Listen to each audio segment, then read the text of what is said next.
starting to put together some more bends. I got this 90 cut up, and you can see I did a way better job cleaning up the edges, and you can see fitment is perfect. There's not a single gap anywhere.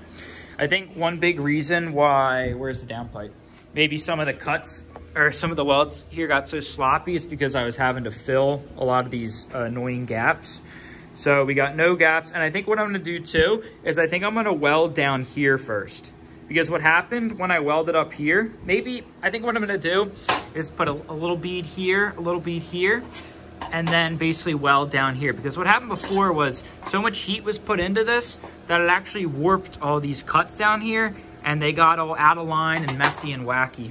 So I'm gonna go real slow, try and put as least heat into it as possible, and go ahead and just weld that real quick, because I don't want those little pieces of the pie down there moving and making a mess and making it hard to weld. I want to try and weld this without any filler, except for obviously that little hole there I'm going to need to fill, but anyway, you get the point. Inner welds, you can see I just did a bead there and a bead there, and then I went ahead and did these inner welds. You can see they came out pretty good. Still have issues with pitting. I just need to let off slower. But I'm glad I got that bottom section done, because hopefully it won't pull like crazy now when I weld the rest of it. So I'm gonna let this sit for like 10 minutes, let it cool down, and then probably start going around to this side, and then we can finish up on the edges. And hopefully this will come out really cool, and we won't have to use any filler, and it'll look nice and pretty. So let's get this thing welded. Might throw it up on the tripod, might not. We'll see.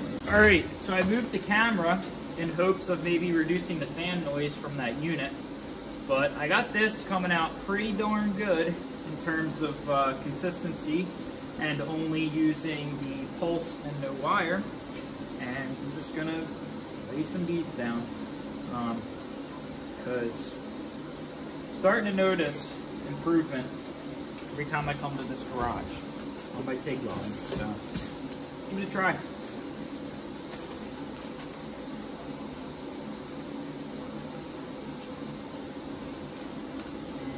Darn tungsten don't want to stay in. There we go.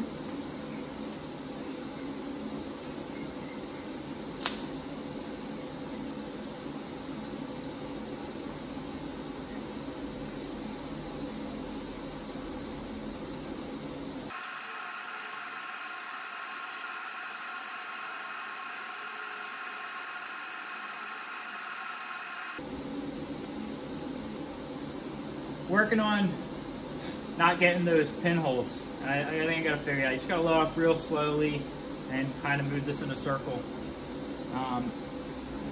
Cool. That came out really good. Let's do this top one up here, and then we gotta flip it around, do two more, and we can clean her off, let her cool down, see how she looks.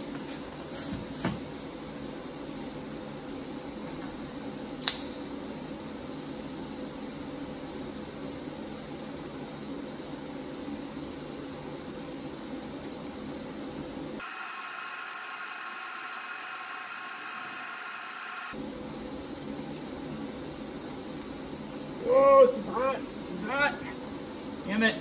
It's like 4 beads away. Ooh, she's a toasty girl.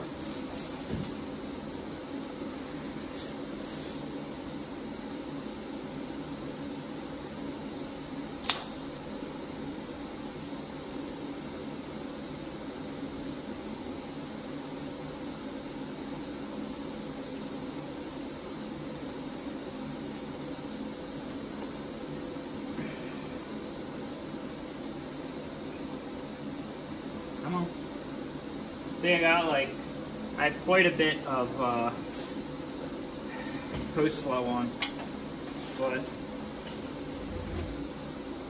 not too shabby. I'm gonna go over it again right here because it was kind of slow.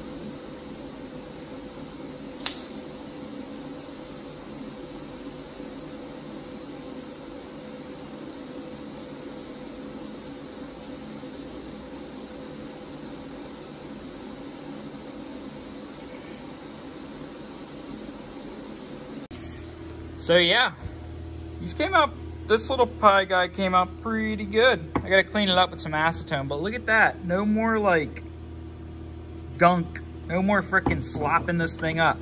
Good fitment, perfect welds. I mean, well, not perfect, but my perfect. Look at all that sugar. I'll have my coffee later. This guy's coming out good. This was done using wire, and I think wire finally clicked for me. That looks pretty cool. I like the color. Stacking dimes, baby. Yeah, boy, we're getting better. Really liking this welding. I'm just gonna keep practicing, and I think when this exhaust is done, I should have a good amount of experience, and we can start playing around with aluminum. But yeah, got that flange done. I think I just gotta flip it over and finish a little bit other areas. You can see it came out good here too. Man, I wish I didn't tack this. Oh, I gotta finish this up. I gotta finish that area. But man, I wish I didn't tack this, because those tacks make the welds like come out black when you hit them. And it would have been cool to be able to just run this all the way around the flange. But maybe for, I think we have 2 more flanges we need to install. So maybe for the other 2, we can do a bit better job of not using MIG, or maybe get the bottle of gas on that thing. I don't know, we'll see. Anyway, pretty much back to the axles all welded up now. I'm gonna put this back in after I finish welding it, and we can start working on that rear section, which I will show next. Starting to work on the axle back. Basically threw a V-band here because it was the only place that I could fit one in this area. You can see I got this 90 in, pretty good clearance. And you can see all I gotta really do is pretty much just go straight up like that, and then turn that to the proper angle. And if we come over here, yeah, we can see we're right there. I might need to chop that pipe down a little bit. Basically, I'm gonna shoot towards here, I guess come shoot towards here, kind of 45, and then put the muffler somewhat there. Anyway, the exhaust is getting real close to being done. Lots of room. Ended up picking up the new style exhaust bracket 9470686. The old style was like this 2-piece design, and it is very rusty and crusty, and 2 of the bolts in here actually just completely sheared off, so not even worth trying to reuse that. And a single piece bracket is a lot easier. It still uses the same bolt hole, and then there's a little slot in the frame rail that slots into. So I got a test bolt I'm gonna put in there. I got a new bolt, but it's red thread lock, so I don't want to use it yet. So I got a test bolt I'm gonna throw in there, and hopefully we can start mocking up the rear muffler. The new rear muffler mocked up. Got good clearance around the bumper cutout. And you can see, just got our hangers right there. Just some 90-degree 3/8 inch hangers. And got one on this side too. So pretty good. I'm gonna go ahead and take those up. And then we can start working on finishing up the rest of the axle back to meet up with this rear muffler. I'm making really good progress on the axle back. You can see you got it running here. I think I'm gonna put, this is perfect. I'm gonna put like a little tab there so that I actually bolt this exhaust to the viscous coupler. So that way it won't really like rattle around. I don't think bolting it to the viscous coupler is really gonna cause any crazy flex, because you got such a huge bushing up here and it's connected to the diff. It's not gonna be an issue bolting it solid to this, and hopefully having this exhaust bolted up here and very tight up here will stop any rattles. Anyway, you can see really, really easy doing this axle back. You 90 up, you go up about 6 or 7 inches, and then you 45 over, and you can see now we're here. And I got this piece, which is another 45, and that is literally gonna go something like like this, or probably like this. And then basically all we're gonna do is we're gonna kind of like bend over here, under here, and just shoot right into the muffler, and we are done. Really wasn't that bad, that axle back. I have so much room up here. I think it's because I removed the expansion tank, which sits right above the diff. That's for if you overfill the fuel tank. Obviously, I don't overfill fuel tanks because I only put 6 to 12 gallons in this thing, so not an issue for me. But making progress, not showing a lot of welding. I want to get this thing done. It's been dragging on. For progress, I decided to just put a V-band right here. You can see clearance is pretty close. It's resting a little bit on top of here. I could probably make like maybe a little bracket here that screws in to pull it up like 1/4 of an inch, but I really don't think it's going to be an issue with that resting on there. As long as it's not like bouncing up and down, it shouldn't be hitting all of this.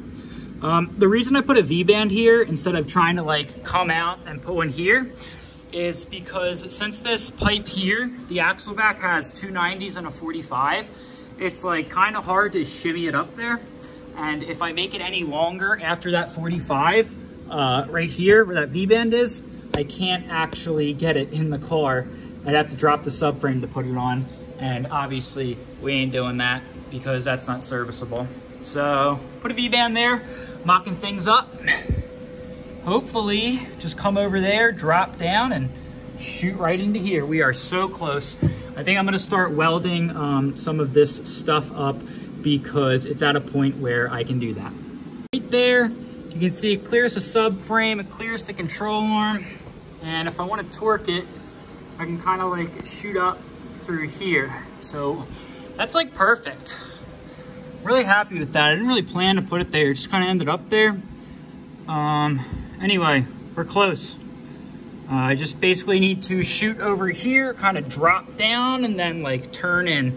And I have an idea about how I'm gonna do this, so probably gonna weld some more of this up because I don't want it really shifting. I think I'm gonna go through and weld a lot of this stuff.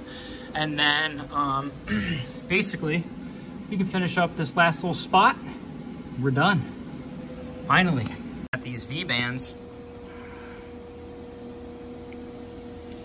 definitely getting a lot more consistent. Like right here, that's pretty consistent.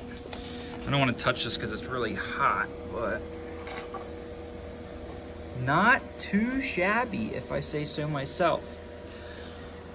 I think this, I'm never going to buy this pipe again. I think when they polish it, the leftover compound causes all kinds of issues welding and it comes out like crap. I have not been able to get the heat right on this. Like I can get the heat range right like here, but I can't actually get the, I can't get it to get really shiny. I mean, it's not like black and gray. It's just like not shiny and pretty like these welds down here. And it's got to be the pipe because that's really the only difference. These flanges and this wire must be a lot higher quality than the metal of this pipe, and that's why these flanges are coming out so, you know, well, much better. But anyway, finished up this section. I got to re-tack it on. This kind of turned into a little bit of a mess, but we'll fix it up.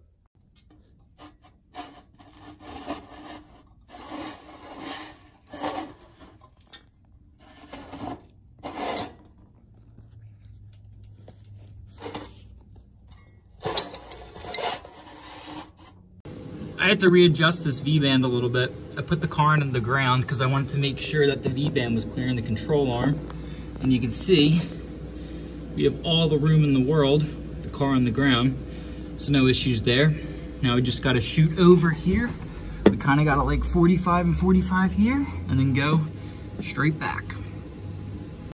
I'm literally about to like just throw stuff, break stuff. I'm just so sick of this exhaust. I finally got the axle back done. I just got to weld this up here. I got fitment really good on here. I got to put a couple more tacks on these hangers too, but I got it pretty darn centered. Pretty happy with that. You can see a little bit of movement. You can hear, I'm definitely gonna need to like mount it somewhere because it moves around way too much. Like listen to this. So there's like a little bolt hole, I don't know, somewhere up here, or maybe I can mount something too to kind of hold it up. And then I'm also gonna put another piece like right here to hold it because we're definitely gonna have like, you know, some vibrations. I believe the OEMs, they have a hanger here, and they also have like some hanger up there. I don't know. We got to put some more hangers on it, but for now, it's floating. And I'm gonna fire up the car because I want to hear what it sounds like with everything welded. I got the O2 bung welded on. Came out half decent, still cooling down a little bit. It's kind of tough to get in some of these angles, so it's not the prettiest, but I mean, it's sealed. As it cools down, I'll pull this out. Let me see. Oh, no, it's still really hot. I'll pull it out and hopefully none of the threads warped. But yeah, I don't know. Downpipe came out okay. I think there's a couple pinholes around here I'm gonna try and fix. And hopefully this thing should be leak proof. And yeah, let's go take a look at the rest of the exhaust because I took it off the car and I'm gonna finalize some of it and then get it all back on and fire it up for the exhaust. And I'm really happy with how it came out. Do a little close up on some of the welding. Here we start with the downpipe. Obviously not the best because this is when I was first starting out. You still got a lot of pinholes and whatnot. Still a lot of poor job filling. It's a little bit better, a little bit, but the whole downpipe's still kind of sloppy because this is when I was first starting out. Doesn't look half bad. Then we've got our Vibrant bottle style resonator. Got some half decent welds. These are my first V-bands. Greasy. Then we were getting a little bit better. And then by the time we got down here, it was doing pretty good. Not too bad. Try and move that over.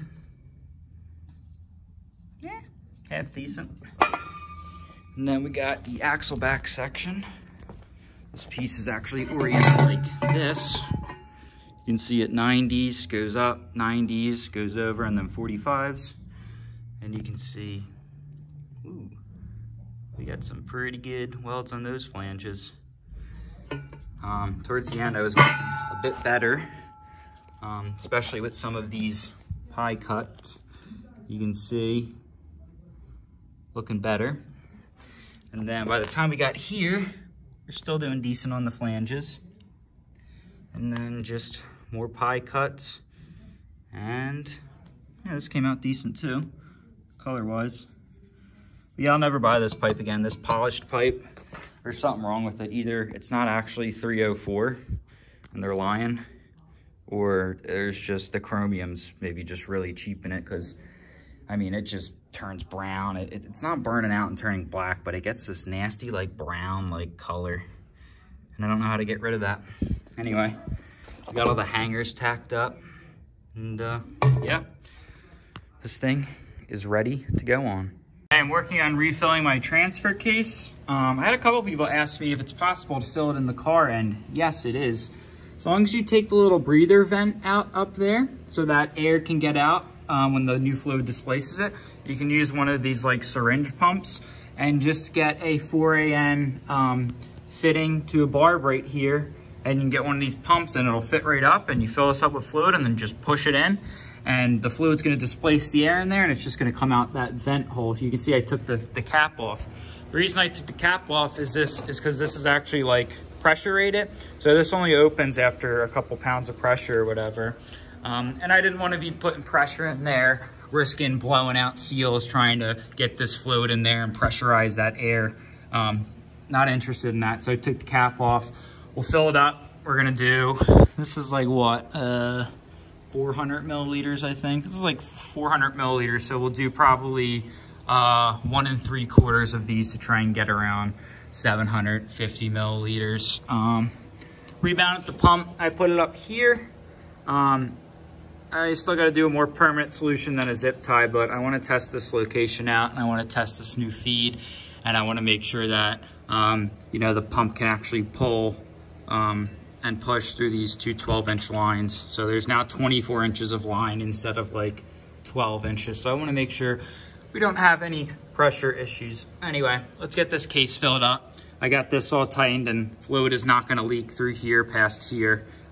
So we can go ahead and get some clamps on these, and let's fill this sucker up because I want to get this thing on the road with the no exhaust. The only thing about going through the pinion feed is you got to push slow, because there's obviously going to be resistance pushing this oil through the pinion and all these bearings and whatnot. So make sure you go slow. So you don't want to push one of these seals out or push a seal out somewhere. Well, really the only place you'd push a seal out is this front one. So you can see, just go real slow pushing this fluid in and you should have no problems. And as long as that vent's open, easy filling it in the car. Just takes a little bit longer than usual, but it's okay. I got the exhaust fully finished. Let's see. Come down, wrap around, expansion joint, resonator, all the way back. Then we go up, over and through here, and down through here, and bam. I got this temporarily here. I was actually using that to hold that back to get that V-bend on, because that actually has to go back to get that on. But anyway, look at that. Pretty awesome fitment. Hasn't really moved around too much. I just took it for a drive. There's no annoying rattles or vibrations, surprisingly. So I guess fitment's pretty good. We got plenty of clearance around the prop shaft and everything. Ground clearance. With the phone rested against the bottom of the rear diff, you can see it hangs down about like an inch or so, but it really doesn't hang down that much more than the gas tank. Like, look, that much more than the gas tank. Should be fine. Anyway, I was driving it. I was wondering why my transfer case pressure was like 10, 20 pounds. Whoops, forgot to hook it up. Anyway, I know it's got pressure. Check this pump. This pump's working pretty good. Just got it zip tied here. I'll more permanently mount it, but I wanted to do this as a proof of concept to make sure that we wouldn't have any issues with it vibrating apart or anything like that. I'm gonna go ahead and tighten it up, put the car back on the ground, we'll back it up and we'll get some footage and some sound clips of how this puppy sounds, because it's awesome on the street. It's really not that loud at all and I love it.